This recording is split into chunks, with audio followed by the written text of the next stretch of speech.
Welcome to Talk Show to Go. Our show is brought to you by MemeStudium.com and other fine sponsors such as Talk Show to Go Premium Deluxe. Be Premium. Be Deluxe. Today we're joined by our co-host Glorbasnexk, special guests Aaron Liepman, Caitlin Flora, Mudpuddles Toy Store. And your host. Are the dumpsters in the background? Yes. Okay, good. All right, this is the show. Welcome to Talk Show to Go. I'm, you can see my name in the lower third. And as always, I'm joined by my cartoon sidekick, Glorbasnexk. Glorb, introduce yourself. My name is Glorbasnexk. No, like a little more. Let the people know. Tell the people something about yourself, Glorb. I just spit everywhere. My name is Glorbasnexk, and Glorbasnexk likes to eat worms, dust, and bones. Okay, all right. Caitlin, hi from the library. How you doing? Hello from the library. I'm doing well. I'm in a study room, and I have not been here for long, but I have to say I think it's my favorite room with 4 white walls and no door that I've ever been in. Glorbasnexk has never been in a room. Yeah, so right now we're hanging out in the dumpster. This is Talk Show to Go. I'm supposed to meet somebody around here somewhere. I forgot. Oh, okay. I think he's behind the dumpster over here. Let's go see. It's my old friend, the Blur. We got to go check on the Blur. Blur. All right. Hey, here he is. Hey, Blur. How's it going? Yeah? You doing good? Okay. You're looking for a job. Well, Blur, since we're doing stuff in public, I need to be able to, blur people's faces, bleep out any gratuitous swearing. So why don't you come work for me? Does that sound good? All right. Let's go. You're hired. New employee unlocked. So now we're supposed to go to Mudpuddles. We're just going to show up. We're at the, where are we at? Ann Arbor Carytown Markets. And we don't have permission to film here, but we also don't not have permission to film here. So we're just going to go. Jake, I could probably tell you where it's at if you're trying to find it. Okay. Yeah, let me know. I think it might be, well, actually, I haven't been there since I was a small child, but okay. I do think it is on the upper level. I don't think upper it's level? on the first floor. We will try to look into that because I could be sending you on a wild Do we have to wear chase. masks in here? I saw people walk out without it. All right, we're in. You're going to love, they have this little character on their sign that you're going to love. I already know. Mudpuddles, they got a cool character. I love fun characters. Glorbasnexk is a fun character. This is definitely not, this is not anything. I doubt this leads to something. But Did I lead you astray? No, I think that's wrong. Well, I assume they have another stair set. This is an abandoned little corner. I really feel like I'm on a trek right now. Hey, we know this place, Caitlin. Oh, there's Mudpuddles right there. All right. That is an awesome character. I love that. I told you, it's a little alligator. Should I get a tattoo of that? Hey, how's it going? I think you should. Hi. Do we need to get a table set up? If you guys have, if you want, honestly, we could sit on the floor. We could sit in the trash. We're good. I think fine. we can get you in the trash. Support the show and gain access to additional content on Talk Show to Go Premium Deluxe. Check out full interviews, behind-the-scenes content, additional memes, and more. Visit MemeStudium.com/Premium Deluxe today or tomorrow. Whenever. I've been here for about 5 years. Jan, actually, who you were just speaking to, she started this store with her business partner, Sharon. Okay.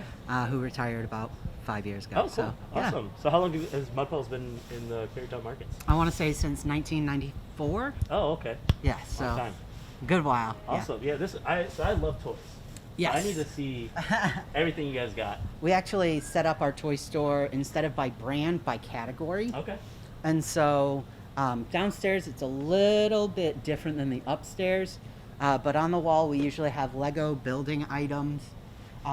We usually have some science around here. Right now poppers are really hot, and so we've got Poppers? Are you legally allowed to sell poppers? Or this is a different type of poppers? different kind of poppers. Okay. They're like a fidget toy, and the kids are okay. wild about it. This is essentially what the kids are spending their own money on. Really? So when you get pocket money as a kid, you Yeah. save it up. This is what they're coming in for. This is what they're getting.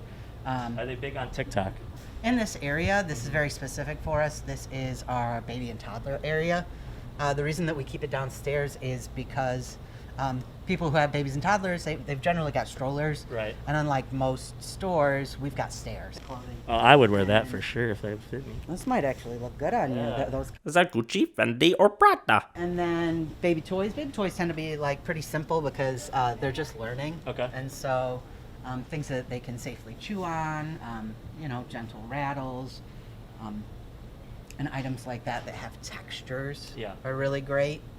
So Why is the texture great for a toddler toy? well, for babies because they're just learning everything new about the so it's just a world. new So, experience? Yeah, new experiences. I've never met a baby, so I don't really know. I don't know that that's true. So we don't separate our toys by like boy, girl, or anything like that. So we actually just do it by, like, the great example is right ahead where we've got pretend play. Okay. So my favorite area is the books. I actually purchase, I would say, about 90% of the books, and Jan does the other little bit, but I love our curation of the books. Our curation of like all the toys in the store are really amazing. Jan does most of the purchasing. She goes to the shows like Astra, Toy Fair, find out what's new, what's hot, and what the kids are into. And one of the things that you'll see as you're walking around independently of me is that we have very few battery-operated toys. Interesting. Okay. The reason for that is that there's a lot of education that comes in play. There are a lot of great toys that are kid-powered so they can use their imagination. And so that's kind of like where we steer to, while we do have a few that are battery-operated. Okay. Our green toys are great because they're actually made in the U.S. and they're made out of recycled milk jugs. Oh, cool. And so they're really nice even for toddlers because they're nice and chunky, and so they're like little chubby hands that might not have the fine motor. Weak grip. Yeah, they can still utilize them. Being part of our community matters to us.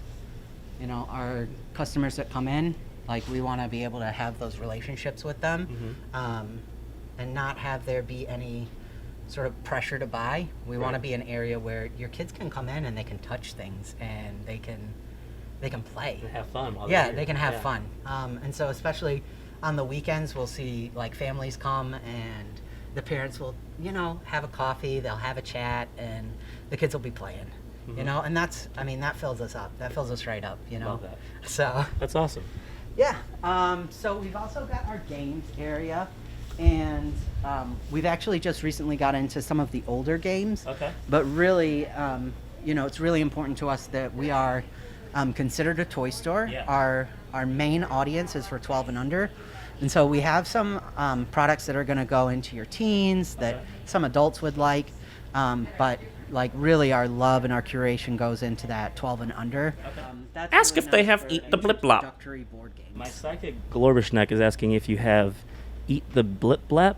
You guys Eat carry- the Blip You guys Blap. carry that game? We do not. I don't know what that is either. I don't know. I'll have to Okay. ask Jen. She's Weird. She's really the expert You might on know that. Eat the Blip Blap. Yeah, she might. Yeah. What is Eat the Blip Blap, Glorb? Eat the Blip Blop is a game where you and a gathering of 3 or more eat the Blip Blop. Okay. Okay, I don't know. You've been through the pandemic, right? I've experienced it. Yeah, I think everybody globally did, and puzzles definitely, took center stage. Yeah. A lot of people staying home. Do you have a favorite puzzle here? I do. I don't know if we currently have it in stock. Yep, I see it. I like this one, just because I think it's so beautiful. That is awesome. Yep, it's all the monarch butterflies.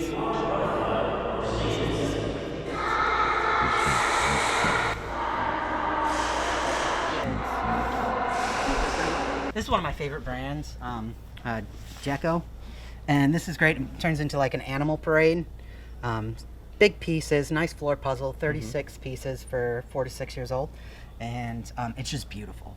One of the things that I really like about this company, which you might not know purchasing it, is when you go through the catalog to buy for the store, they list all of the artists, which I think is really a great tip of the hat, and it's not something that a lot of companies do. So have you always been interested in toys? Like, did you imagine yourself working at a toy store when you were growing up?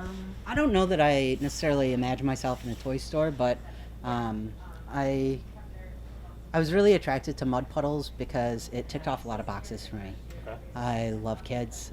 I love community. I moved around a lot as a kid, and These like hubs, I think, are really important to the towns and cities that we're in, and so that means a lot to me. To be able to come in here and feel at home, and to know that our customers feel at home, like that's amazing. To know everybody's name when they come in, it's like cheers, you know. And then You have a favorite customer or a least favorite? Of course I have a favorite customer. Could I tell you? I couldn't tell you. But we have seen, parents now with their own kids, and they used to come here when they were a kid, right? And so Jan's basically seen that transition go through from like when they used to come here to get toys for themselves to now coming here to buy toys for their children. And that's what's special. That is really what's special. Anything else that you want to specifically take a look at, or If you guys have do you have any like band toys that it's like the behind the counter, like you need a password type toy? no toys like that. No. Okay. Now they said I could touch, but I don't. Oh, see, this is why I don't. I broke the first thing I touched. Oh, is this a candy? Oh, it's some stinking little kid put a candy. There's teeth marks. I already touched it. These stinking little kids. I mean, I guess what do you expect when you go to a toy store, though? There's going to be some sticky candy around. I think they should ban kids from this store now, honestly. They were leaving it I think they were leaving it as a surprise. No, they were leaving it as a sabotage. To be a saboteur for my health. Well, I think that you should touch every single thing in the store and then tell me your favorite texture. I am going to assume it's probably not candy, but I don't know if I want to catch every disease of all the preschools in the tri-state area. Glorbanexk loves diseases. This store in particular has been at Carytown for 27 years now. And it started out small, made one expansion, made another expansion. But I personally have had 3 stores at Carytown. And I think my first one opened in the early 80s. This is going to make me sound really old when I tell you what my life has been. Experience. I made my living as a potter for 40 years. I did art fairs and stuff, and I had a pottery store downstairs. And then we had a nature store for a while. We sort of morphed into that. And then the nature store morphed into the toy store. But all this while, until 2008, I was still doing art fairs and still doing pottery. So it makes it sound like, wow, you were a potter for 40 years, you've had a store. It makes me sound like I'm like 108. I'm really only 104. Oh, okay. But Much younger. yes.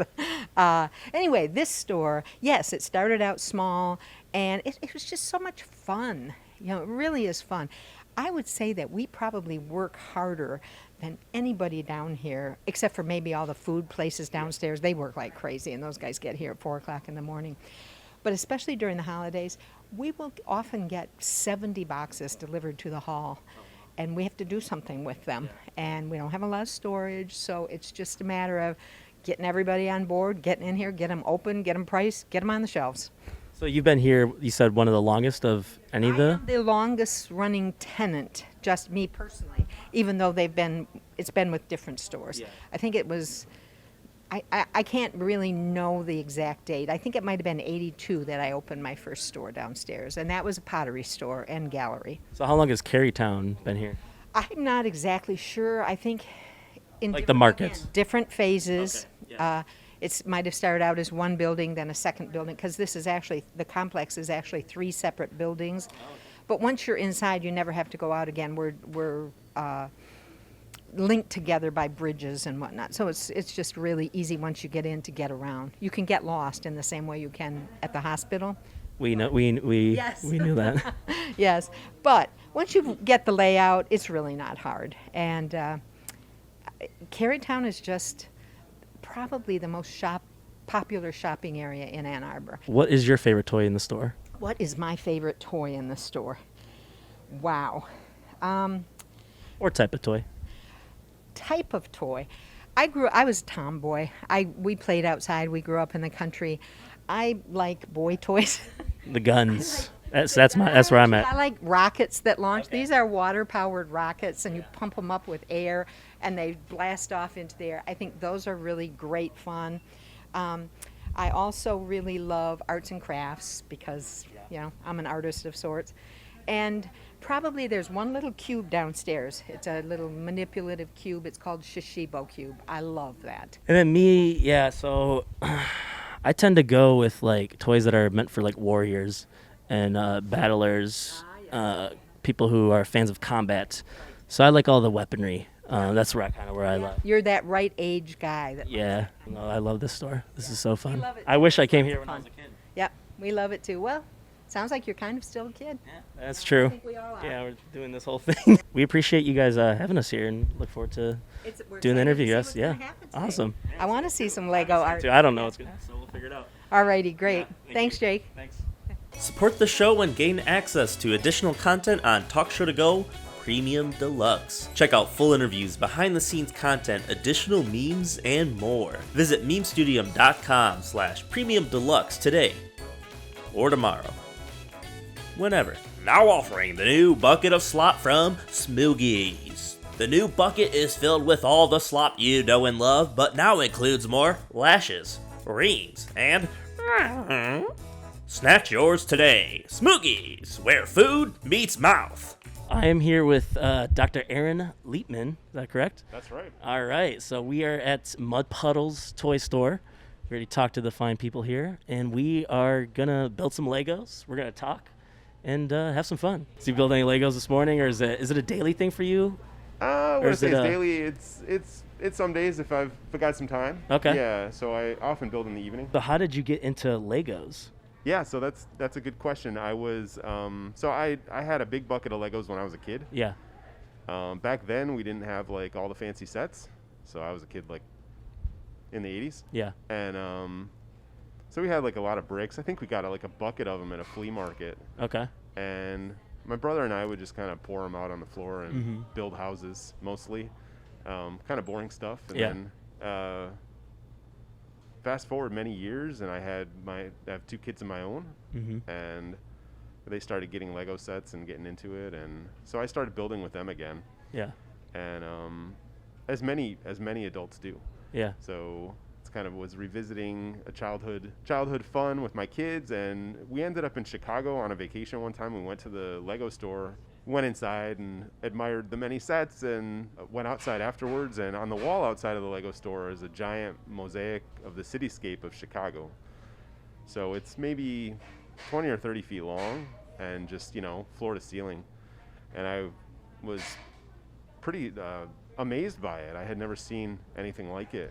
And so I studied it and, got up close and stood back and just noticed how it was doing interesting things, like things that you couldn't see up close were really visible afar. And I was just fascinated by it. So I decided I want to try doing that. And so I started building on my own. There's no sets as far as I could tell that we're doing that. So I just kind of created my own. So that's when I first saw your work, I never even heard of like Lego mosaics, and I always thought that was really interesting. So there's not like, we see some Lego sets in the background. They don't have mosaic sets, do they? That's well, not they a thing? do now. So Okay, they do now. I think there was a set, maybe like a really simple kids set. Okay. Maybe many years ago. Yeah. They have started doing it. They're calling it Lego art. So what are we going to be doing today? So You're I going don't to know be what teaching you're me some Lego I don't know what mosaics? you're going to be doing. I've got a lot of pieces, and I'm just going to let you go creatively. Awesome. Okay, perfect. I brought a plan. So I actually have a series of ebooks on Amazon that are designed for kids to build mosaics. Okay. So I've got about 70 of them, and I was just going to build one of the designs from my collection. Perfect. So the books are called Brick Madness. I'm going to build one of a zebra. Yeah. So actually I have made a zebra, so the mosaics that I build for my own art are much larger scale, and I actually paint the pieces so I can get all the different colors that's a that I perfect want. idea, yeah. The Lego palette, unfortunately, is somewhat limited. I tend to use on the order of 10 to 15,000 pieces per artwork, so it would get really expensive if I were trying to buy them in color. So I paint them, and that's my workaround. All right. So we just dump them out, and let's Sure. get building Yep. and continue talking. And I brought you some pieces too. Thank you. So here's like another example, actually. I can show you an example of a finished one. So this is kind of the style of the mosaics that are in this Brick Madness collection. As you can see, this is a colorful butterfly. These projects tend to have on the order of 100 to 200 pieces in them. And I try to use common elements so that, the common... Put the mic when you talk about it. Oh, yeah. Sorry, I try to Oh, use you're good. common pieces. Yeah. Like a 1x2 brick. I like these plans because you can use pieces that you might already have. Also in the Brick Madness books, I include a section about how do you obtain more pieces if you need them. So how long have you been doing those Brick Madness books? It started as a pandemic project, actually. Oh, really? I was, and how many volumes is there? 70. You 70 and Yeah, I'm prolific how long has it author. been? Yeah. I think we need to collab on one. Can I co-author one? Absolutely. Yeah, I'm taking collaborations. If you got an idea, we'll publish it. We'll put it up on Amazon. Awesome. Man. I would love that. That'd be fantastic. Yeah, I'm always looking for new material. Perfect. So, yeah, if you got an idea. Sweet. I also made this QR code. This is a recent Those are project your that I made. OnlyFans, or is that your website? It'll take you somewhere. In fact, when this show airs, we can make sure that this zebra plan is free. Perfect. So that folks who are watching, want to build this, can just get the instructions for free. Love that. Feel free to come by. You're good. Hopefully there's some kids somewhere building these. So each volume is a separate piece? Yeah, I've got volumes for a lot of different characters. I avoid the Copyright. copyright No ones. Mickey Mouse on there? Yeah, no Mickey Mouse. I don't know. I feel you could take on Disney. Yeah, right. You can handle Disney. It's kind of bagged. I don't know if you want to just take out ones that you think you might want to use. I actually brought some Legos myself. Nice. I can have some. Okay, cool. So feel free to take one of those. Okay, thank you. So we can get a lot done with that one there. Yeah. I never did get that Lego back, and since then, I've had trouble trusting others. Aaron, I think you have can do some Lego ASMR. Yes. I think that's a future project right there. Is there a big Lego Mosaic community? I don't know if it's large. Yeah, there definitely are other folks besides myself that build mosaics, but I wouldn't say it's large. I think the 3D builders far outnumber 2D builders. Yeah. Is it an up and coming community? I don't know how up and coming it is. I mean, I think it's a small group of us, and I would say I'm not sure that it'll gain much traction. Yeah. But who knows? I mean, maybe it will. Right. I think with these Lego art ones, probably are spreading awareness of it. Because you were recently featured in Art Prize. Yes. Grand Rapids. Yes, art that's right. competition. I had a one of my mosaics was exhibited at Art Prize. That was a lot of fun.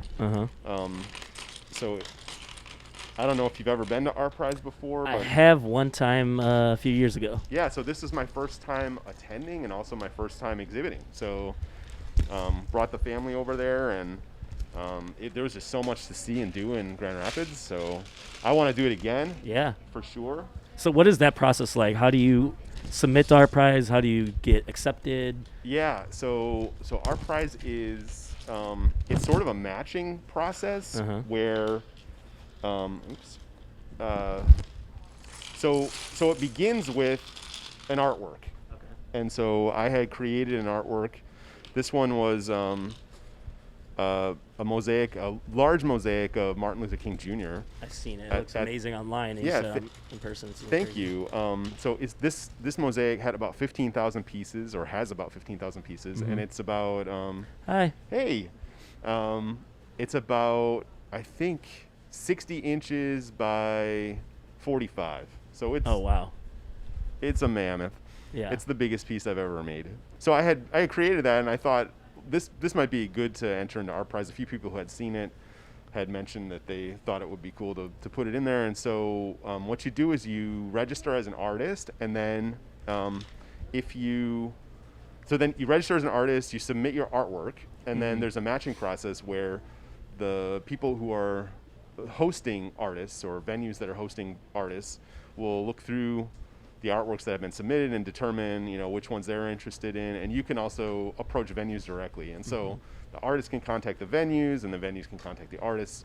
And then if there's mutual interest, then you can sign what's called a hosting agreement, and then the artwork can be displayed at that place. It takes over the whole city. Yeah. Or the whole downtown. Yeah, it was incredible. Yeah. Stuff outside, really big things.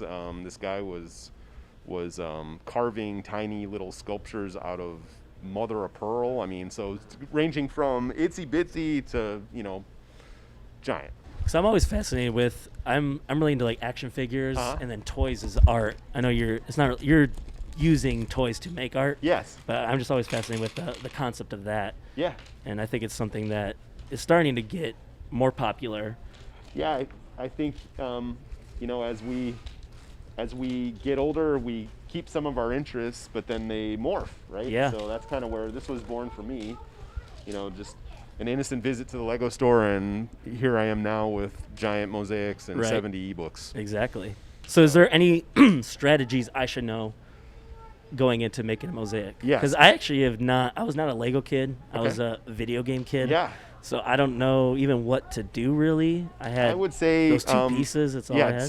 So some tips when handling Legos. Uh-huh. So number one, your fingers. Don't eat them. Don't eat them. Okay. Yes, don't eat the Legos.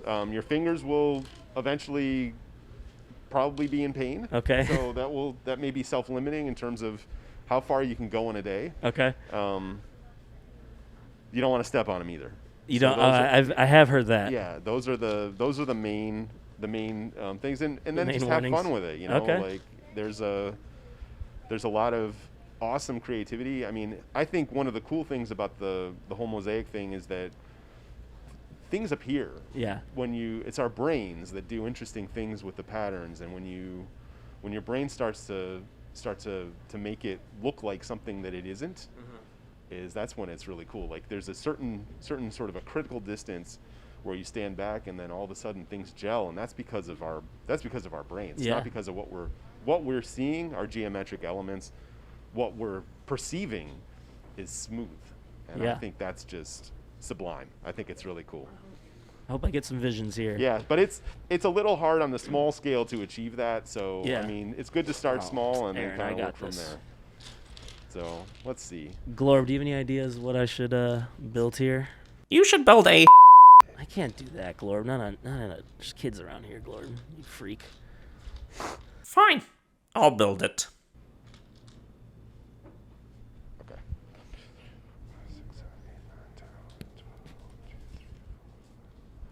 Hello, little Tommy. All right, it's already coming to me. You're making sushi? Could be considered edible. Don't eat them. Well, we might have to find out. I'm at an impasse already. That's all. I kind of based my whole thing on my first Lego brick, Okay. which see. I don't know if that was the best It's idea. like a flower. No, flower. but Yeah. no, it wasn't a flower, but That's it not could the be. intention. Not yeah. Okay. We'll get something here. Sounds good. Feel free to walk by. You're good. We're making Lego art. Have you ever played with Legos? All the time. Have you ever made Lego art? Are you gonna buy some of Mudpuddles' fantastic Lego supply? Yeah. I think you should clear out that top shelf. That R2D2. Yeah, I'll take that if. I'm also a part-time salesman here at Mudpuddles. Yeah, it's kind of cool. Like some of the other ones that I built. So I built one of Tom Brady, and I got Tom Brady to autograph it. Oh, really? And that What was that so- process like? Oh my gosh, that was a challenge. I had to. It took me about 2 years to get Tom Brady's autograph, but I finally got the conditions right. Yeah. Right after they won their 7th Super Bowl. Oh, perfect. So I was able to get a little plaque that I'm gonna attach to it, sent over to him, and it came back to me, and it was like Christmas. Like Love when that showed up, I was like, what? And you made that as he was a U of M, right? Yes. His U of yeah, M so uniform? he was quarterback at U of M long ago, like when I was in college. His autograph is really hard to get. I can imagine. I couldn't even imagine how hard it was. I was thinking somebody around here must know this guy. Right. Right? But he is like. So how did you get it? Did you? That's going to be a closely guarded secret. Can you put his address out live so anyone could get his? Yeah, right. No, I mean it was a process. So Yeah. I ended up connecting with somebody close to him, and they arranged something with his assistant. So that I had to mail it to the assistant, who then got it to Tom, and Tom thankfully autographed it. Wow. It was just amazing. Shout out Tom Brady. He's probably Tom watching. Brady, awesome. My favorite. So did you grow up around here in Ann Arbor? I was born in Ann Arbor. I grew up on the East Coast, actually. Oh, okay. So, yeah, but I then came back for school, and then actually my family moved back here. They moved into the Kalamazoo area, and then I ended up staying in the Ann Arbor area, but yeah, just been here. I've been here longer than anywhere else. Have you ever been to Mudpuddles? Here? I've never been to Mudpuddles. Oh, you know, okay. it's been, so I live south of town and don't get into downtown Ann Arbor that much, so I sometimes venture into Carytown, but it's the first time in Mudpuddles, and it's awesome. Yeah. I love this store. This place is awesome. Yeah. So glad they could have They us got here. some. I'm got my eyes on a couple puzzles up there that I'm probably gonna buy one on my way out. But they've got a cool owl puzzle. And That works better for me. How much commission am I getting today? Yeah, Sales? exactly. Am I getting 12% commission on every sale? Yeah. Okay. I think that's confirmation. So that Dr. King piece, what was your process putting together something so big? And how long did that take? What was that like? Yeah, that one was. What's going on here? The master is slipping up. Oh, I see what I did. Sometimes you put pieces in the wrong place because you're I- kind of like My questions building are but honestly not just to distract you. paying attention. But yeah,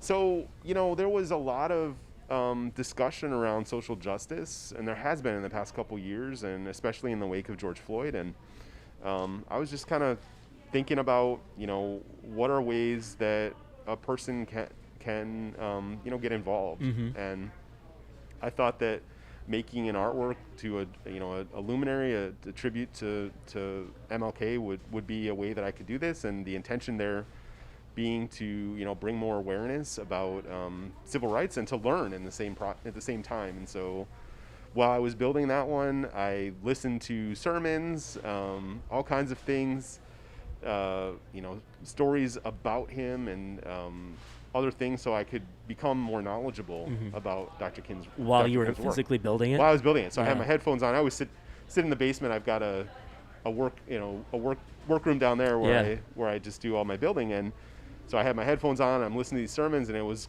if you look at the image of the artwork, you can see that he's addressing the Freedom Rally in Los Angeles, 1963, and it was at the time the largest civil rights gathering up until the March on Washington. Yeah. And so, I don't know, there was like 25,000, 50,000 people there. And so you can see him sort of addressing a crowd, a large audience, and I was just, kind of almost felt like when you listen, when you're sort of engulfed in this, his speeches, and you can hear the crowd behind, and just kind of feeling like I was there as part of it. So it was really kind of cool. And, that piece got so much realism to it that it's almost like it's almost real. It just kind of, it's got this 3D effect to it.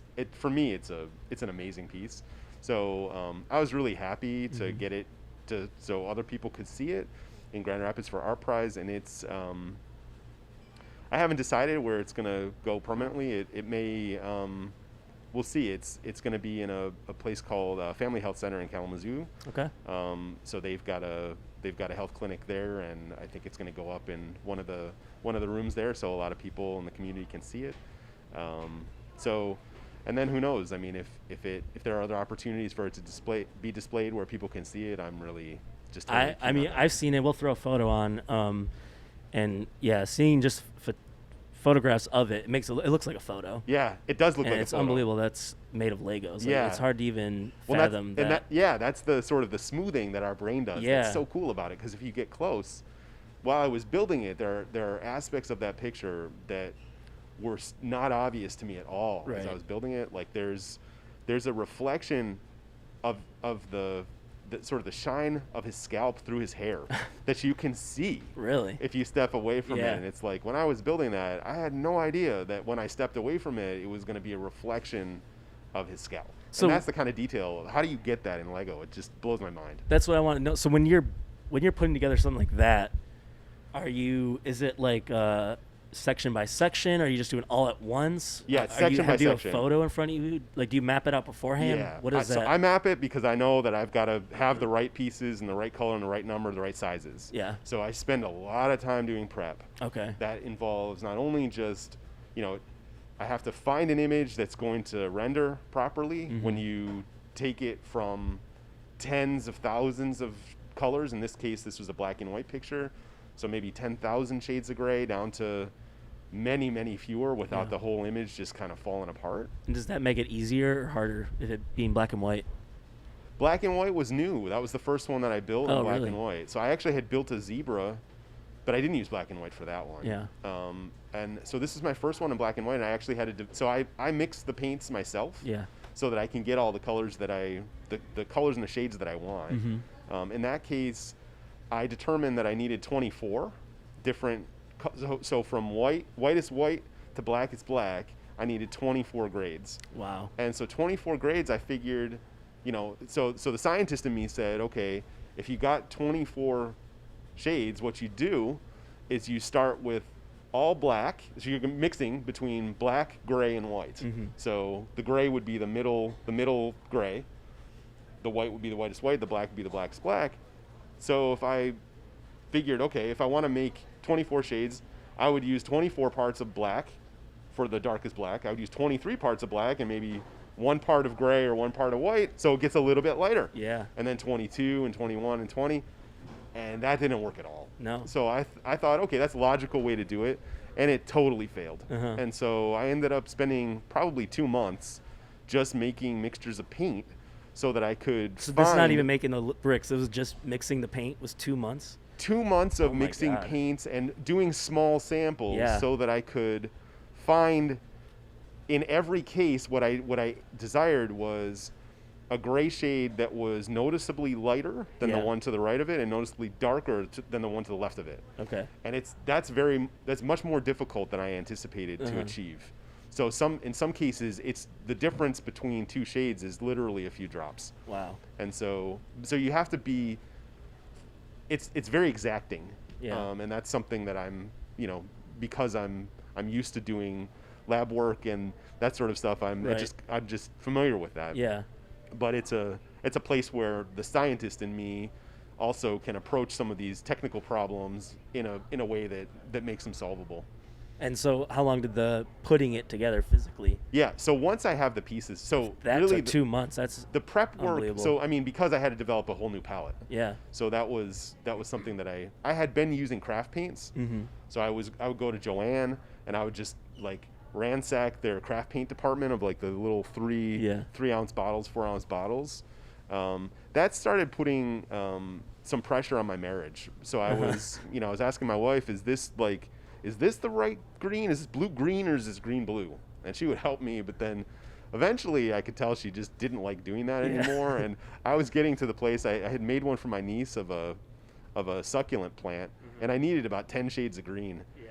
And I could tell that if I pushed this one, it was just going to be trouble. Right. So I didn't want to get 10 shades of divorce. Yeah, didn't want to get a divorce. Yeah. So I decided then that I would start trying to mix them myself. Yeah. And it's been good, but it's not easy. Mixing Right. paint is not easy. So were you always into art? Were you into art as a kid too, or is this was kind of like Legos made it click? I've always been into art, so Okay. I really enjoyed art in high school. That was probably one of my favorite classes. I had a really amazing art teacher. And I did some art courses in college. So I did photography in college. I did drawing in college. I was a biology major, but I was always kind of messing around with art. And then after college, I did some pottery. I did some pottery classes when I was a postdoc. And then had kids, and then I started doing this. So I've got a creative side, and this has been a good way to express some of that. I love sharing it with people. I really love seeing people see it. There's just something so amazing about having that sort of shared experience and sort of helping create that shared experience. So I think one reason why I was not into Lego growing up, it seems like it takes a lot of math and a lot of planning. What's the problem with math? I'm terrible at it. That's okay. why. You It just does you just not- haven't unlocked your inner I mathematician. don't know. I don't know if I'll ever unlock that. Okay. How can you? Do you have any techniques to unlock your inner mathematician? Just practice. I struggle with just practice. So I mean, like give me a basic addition question. I mean, it's mostly just being comfortable with numbers. So like, for example, numbers like, terrify me. Yeah, can you figure out like the tip for your, when you're No, at the restaurant? I literally, you can ask Caitlin. I use a calculator on my phone. All right. Even for the. So you want me to teach you how to do that? Because I can teach you how to do that. That's something. That's like doable. That's within reach. Yeah, I just found out recently. This is not a joke too. That you could just put the total when you do the tips. So you don't have to actually do the math. And I've been doing that. So I'll just like guesstimate. All right, and I just do the total, so I don't have to figure out the tip amount. I'm not even lying. So that's where I'm at. I mean, I didn't know that. So I learned something too. Yeah. But so let me just okay. So let's just say that you got a $25 bill over at the restaurant, right? So you took Caitlin out for a nice breakfast. Yeah. At a good breakfast spot. So how do you figure out? Is you 20% or 15%? What do you want to get? The service is really good. 20%. It's good. All right, I'll go to 20%, right? So 25, right? So 25 is 25. My heart is like beating faster. I'm not 25. Yeah. Period 00. Yeah. Right. So you move that decimal place. So it's next to the 5, right? You move it over by 1. Okay. 2.50. That's 10%, right? You move the decimal place over 2.5. So that's $2.50. You double that if you want 20%. 10% would be $2.50. 20% would be $5. What would be 30%? $7.50. Yes. $7.50, right? Yes. So you just learned that, right? That's easy. There we go. 15% would be what? $2.50 plus half of $2.50. $3.75 is. Wait, how much is half of $2.50? Yep, $2.50. $1.75. $1.25. $1.25. Right? Yeah. $1.25 plus $2.50. $3.75. $3.75. That's 15%. Oh my God. Right? You can do that. I got that. Keep practicing. Okay. Keep practicing. That's not too bad. Yeah, it's not. I can handle that. It's not. You know, like dyslexia. I feel like I have that with numbers. That can happen. Like it makes my brain like panic. Well, you get fuzzy. Yeah, use a piece of As my paper voice if you need disappears. to. That's what it's there for. So with Legos, there is some important math, and I have to consider this math when I'm building these things. That's what I was. Yeah. Because when you get to 15,000 pieces, if you're not building efficiently, then you are gonna go broke. Yeah. And so a 1x1 piece. So usually I always start with 1x1s that are white. Mm-hmm. So all the pieces that I paint start as white. Okay. Except black. So if I'm using black, I buy a black Lego. Okay. Because I can't paint it to look that good. So do you typically only buy black and white when you're buying them? I only buy black and white. Okay. Unless I'm. And which pieces are like why you buy? Why have these? Yes. Why have is there? That's where the math comes in. Yeah, come on in. Hey, come on in. Come on in. We're You like Legos? Don't eat them Legos? though. You like Legos? We love Legos. Yeah, You love look at Legos? this. We're making Lego art. So here's. Lego art. Oops.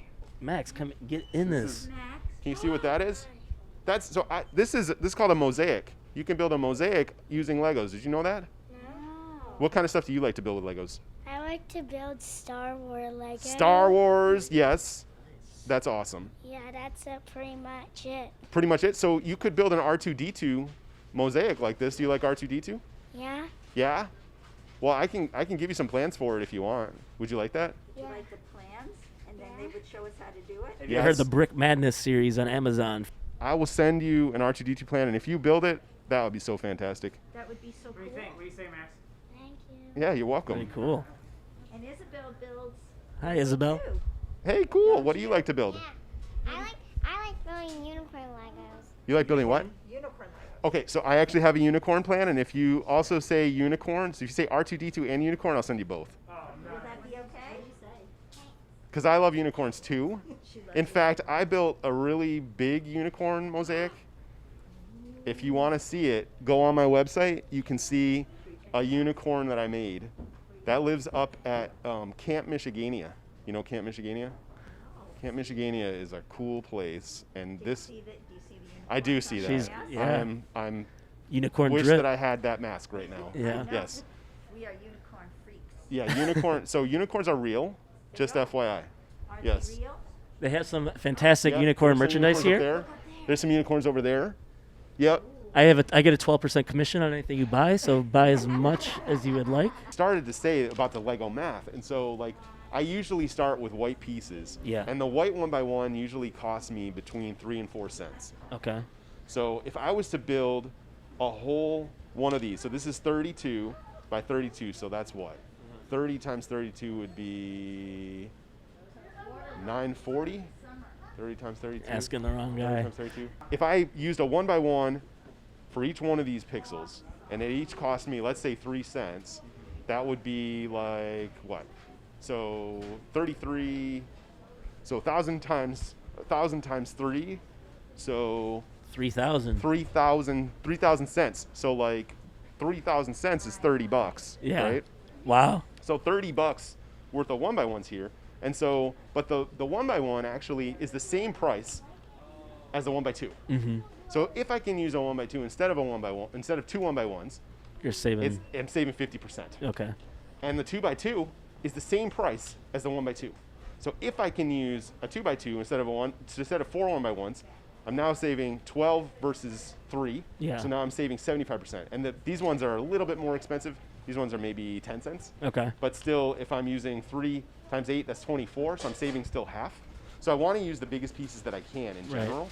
So that's a lot of my planning process is trying to decide which pieces are going to yield the fewest pieces, so that I'm not spending all of my money on 1x1s when I could be using larger pieces and I can spend less money then. So when you put an order in, what's the number you're typically putting in? Yeah, so that's kind of an embarrassing question, but you know, I have had orders on Bricklink, you know, $400 or $500. So I'm shipping. So I am like single-handedly depleting the world supply of certain pieces on Bricklinks. If I try to get these pieces from Lego, they're probably 10 cents a piece. Oh, really? So it would be a total wall buster. I couldn't afford this at all. So how long did it take until you felt like you were actually good at doing the mosaics? I would say for a first effort, the Hulk was pretty incredible. Yeah. That's Get pretty. that? Hey, See, there yeah, that was you a good go. one. I would say that, you know, I'm still learning. There's always surprises in the projects that I do. So, you know, if I've arrived, then this is I think I've built about 20 of them now. So I've been working at this for like 7 or 8 years. Yeah. And so, you know, there's been a lot of learning. I've learned some tough lessons about what not to do. Have you ever got deep into a piece and then had to start from scratch and abandon it all? And I have never abandoned one yet. Oh, okay. Interesting. So that's something I hope never to do, Yeah. given the extreme amount of prep that these take and the investment of money and time into the creative process. So when you finish a piece, you're not, you know, I assume the big ones obviously you're leaving, but you're not taking them apart to reuse the pieces. You're No. always leaving them. They are permanent. That's So cool. my intention is to have them go places. Yeah. And for people to see A them. traveling exhibit. Yeah, so if some of them sit in so with COVID, I've had finished quite a few of them and they had been sitting in my basement. My wife always asked me like, so where are you going to put this one? That's always the question. So I have to have an answer to that question or else I probably shouldn't build it. You could build a Lego garage, Right. a spare garage for all your pieces. I think it's done. That's perfect. So did you just do that? I didn't notice. You must not have had any sort of reference other than your head, right? My brain. It's just all from the brain. Yeah. And I know, Glorb, you were working on a piece while we were working as well. Would you like to start us off and reveal yours? Here is Glorbasnexk's finished piece. Okay, again, Glorb, Oh. I think we're going to have to blur that whole thing. I think we're going to have to blur that entire piece. The blur is going to have to get working already, so Oh man. unfortunate for Glorb. Yeah, he- see, so he's- I draw can't- the line with Yeah. it's got to be like family friendly or else Exactly. I won't build it out of Lego. He's always on the verge of being fired, too. We used to work together. Okay. Yeah. Well, it's good to be pushing the envelope, so I respect that. But now, so let's reveal our pieces. Sure. So I'll go first. Okay. So mine is, it's here. It's there. It's on the Lego board. It's pretty obvious when you look at it. So it's a one-eyed monster. And I thought, monsters need powers. So I made him a water bender. And then I'm like, well, I have all these yellow pieces, and for the sake of keeping it PG, I'll say he's also a yellow bender. So he's A water yellow bender. It could be a lemonade bender. with one eye. A lemonade bender. He's a lemonade and water bender. I was thinking that looked like fire, so he could be like an elemental. He Right. looks. Yeah, An that works elemental, too. a Cyclops elemental. A Cyclops elemental. I think that sounds 10 times better. So let's go with a Cyclops elemental. But I also like his belt buckle. Yeah, That's a nice detail. I sneak that That's in a there. nice detail. Yeah, no, I think he got that at Forever 21 or something. Yeah. Yeah, it's a good piece. So that's my Yeah, he's stylish. Cyclops He's kind of Elemental? got the green leprechaun coat. Yeah. So I think he stole that from Leprechaun that Yeah, awesome. he murdered. So- Here, let's see your. Oh my God. So it's a zebra.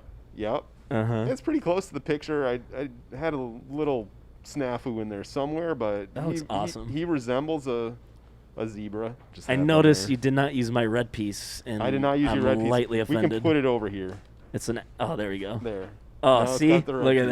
that. He's He's standing eating a right next cherry. to a red fence post. Oh, red fence post. Yeah. Perfect. Right. See, it's a collab. That's my first Lego collab. Yep. It looked better without the red piece. All right, Aaron. Well, thank you so much for telling me all about your process, your Lego art, and talking to me and building some Legos with us at Mudpuddles. This has been fantastic. Yeah, it's been my pleasure. Thank you. Subscribe to the podcast everywhere, the show, and thanks for watching.